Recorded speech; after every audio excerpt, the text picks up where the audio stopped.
Why the original series? I mean, they could have done the time ships. They could have done something with Voyager or DS9. I mean that wouldn't be that popular, but the original series, that one was even like real Star Trek. Sure, it started everything, but really Star Trek started with the Next Generation. I don't know. I don't like that. You got a minute 30 and you have a single nacelle warp ship. Okay, see, this is a double nacelle warp ship. All right, this is a single nacelle warp ship. Note the full warp field. Note here, half a warp field. Half of it has no warp ship. They go to warp, half the ship is just gone. Okay, Gene Roddenberry himself stated that you had to have at least an even number of nacelles. All right, that's just completely bogus. A car in a Star Trek movie, granted there was a truck in Voyager, but that was a relic from like the 1930s. They don't even exist anymore. Even when Kirk was a kid, they don't really exist. Where would they even get the gasoline to drive one? Product placement, Nokia, Chevy, and Budweiser. Seriously, you're dating Star Trek by putting product placements in? That's bullshit, alright? Beastie Boys? Really? Beastie Boys in Star Trek. I mean, that again, dating it. That's like a pop culture reference in a Star Trek movie. That is not what Star Trek is about at all. Who hitchhikes? So Kirk steals a car, passes his friend hitchhiking. What is he doing? Coming home from school? Hitchhiking? No bus pass, nothing. Parents can't pick him up. He doesn't have a teleporter chip or something? I don't know. I don't get it. Robot police on hover bikes? What is that? Was he a robot? Is he a policeman? I mean, obviously he's a policeman, but is it a person under that mask? I don't know. A hover bike?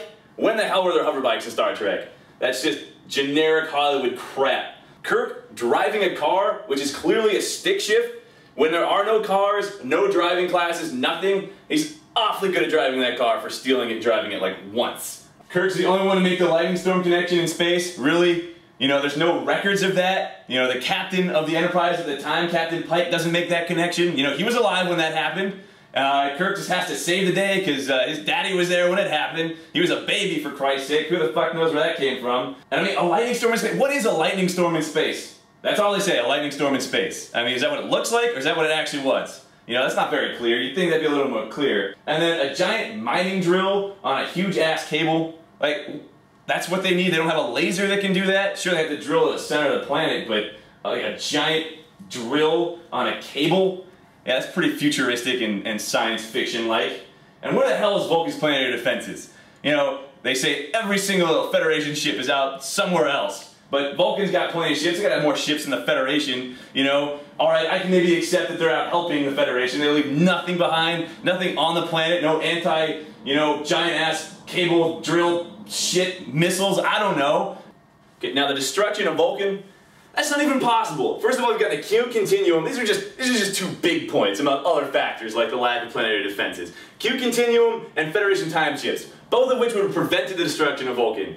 Hands down. Q, you know, he's like, what the hell, I like Picard, and Picard likes Vulcan well enough. Whatever, he'd just do it for shits and giggles. But the Federation time ships, no way they'd allow Vulcan to be destroyed. That's complete bogus. And if you're saying, oh, well, it's an alternate timeline, true, it's an alternate timeline in that movie, but that's not even how it works in the canon. Alright, see, here you've got, this is the 2009 movie. This is the alternate timeline in red, right here. So you got the original timeline going like this, 2387, you know, the Romulans come back, fuck with shit, and now, bam, you've got a new timeline. Okay, that's how they say this movie's supposed to work. Here you've got the Star Trek canon, the rest of the Star Trek canon. Everything else goes by this. You got the normal timeline, 2387, you know, the Romulans do their shit, comes back here to where, you know, it was where they hit the timeline, that's where they hit the timeline. Now, it comes back like this, now unaltered timeline, the original, because the Federation time ships come in here and they fix all the shit that got fucked up. They come in here and they fix all that shit. And now you have the same timeline, maybe someone's got a few extra hairs on their head, but other than that, you know, it's basically the same thing. Alright, Spock ordering 2 goons to throw Kirk off the ship on a Delta Vega. Like, what is that? That's pretty Starfleet, right? Not the brig. They don't have a brig on that ship. They just jettison him in an escape pod. Maybe he'll die. Maybe he'll find that outpost. Who knows? It's a freezing planet. They don't really give him any food or anything. He's got to find his way. There's a bunch of crazy-ass creatures. We'll get to that later about how shitty those creatures are. Scotty would have known that when a ship is traveling at warp, it's moving space, not moving through space. Delta Vega, that's great and all, but Vulcan, and then you got Earth here, and Delta Vega's over here. They are on the way to Earth from Vulcan. They managed to drop him at Delta Vega, which is on the edge here, and without making a detour, so they're beelining it to Earth. So I don't know what that's about. Apparently, maybe You know, there could be a different Delta Vega, but it's exactly the same as the Delta Vega reference right here in the goddamn manual. Let's see, where's that fucking thing right here? Right here. Delta Vega's referencing this as an icy planet with an outpost on it. In this map, there's an encyclopedia, goddammit. Bullshit. I need juice.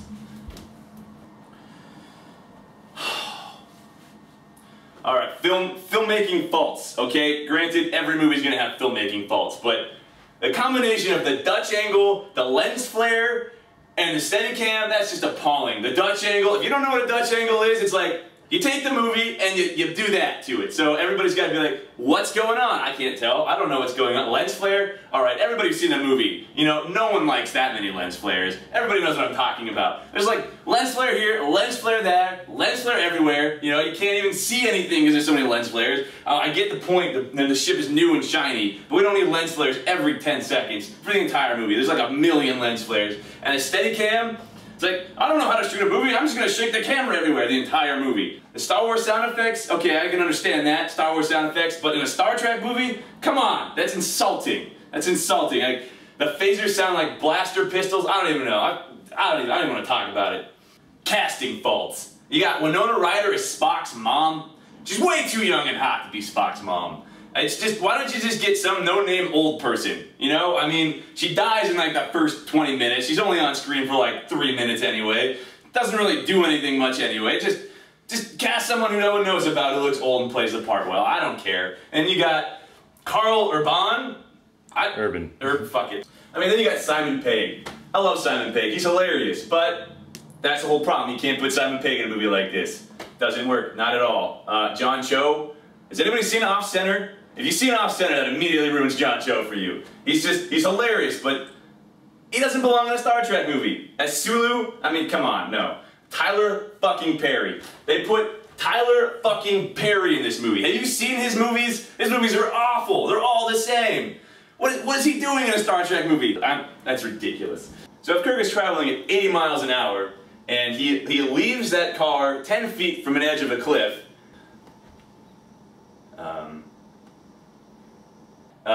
fuck it. Alright, the Kobayashi Maru. He blatantly cheated on it. You know, it wasn't some sort of like outsmarting it or something like that. He cheated and sat there and ate a goddamn apple. Nah, fuck it. I'm gonna sit here and act like a douchebag while my program that I uploaded to it cheats. And Spock's test? Since when was that Spock's test? Alright, granted, you know, there's the alternate timeline and crap, but I wasn't aware that Academy students program those tests. And why the fuck is Bones a tactical in that test? He's a doctor, Jim, not a tactician.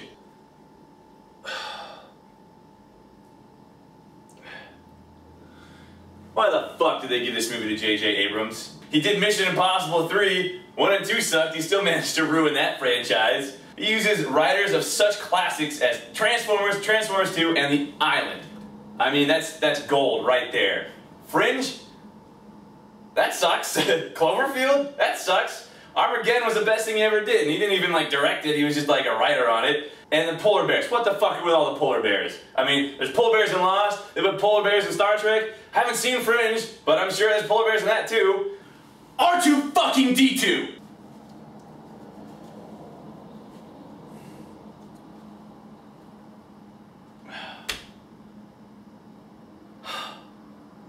Red matter. What the fuck is red matter? Can you tell me? I can't tell you. You know why I can't tell you what red matter is? Because they don't tell me what red matter is. Alright? Star Trek, no matter how ridiculous the convention is, they always explain what it is. Every time. 1 drop of red matter equals a big black hole. Okay? Fair enough. All of the red matter equals the same size black hole. What the shit is that? A black hole is just this black hole in space that has so much gravitational pull that it pulls about anything into it, like light even gets sucked into it, but doesn't come out. Nothing comes out of a black hole. It's a black hole.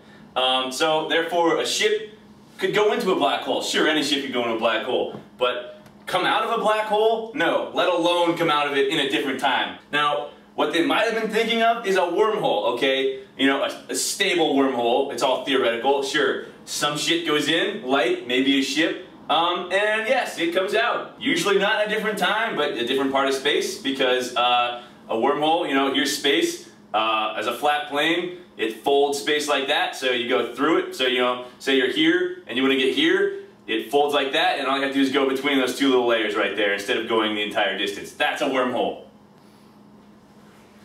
Wormhole. A matter-antimatter explosion would blow you the fuck up. End of discussion. It would not propel you gently away from the fucking black hole. Maybe the black hole would suck it in and you'd still be fucked because you'd get sucked into the black hole. But it would not create some sort of rideable wave that would eject you from the clutches of the black hole. Not a chance.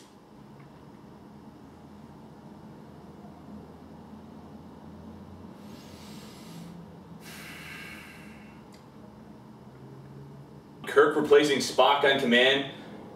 Every single person on Enterprise outranks Kirk. He's a cadet. No one objected to him getting jettisoned off the ship. No one objected to him assuming command later on. And where the hell is Earth's planetary defenses? Sure, all the fleets are gone and everything like that, but again, just like Vulcan, there's only one ship that can save them, and that's the Enterprise, run by Kirk. The original Enterprise built in Kirk's hometown in Iowa. I'm pretty sure that was built in space dock, and even so, in an altered timeline, why would they change that?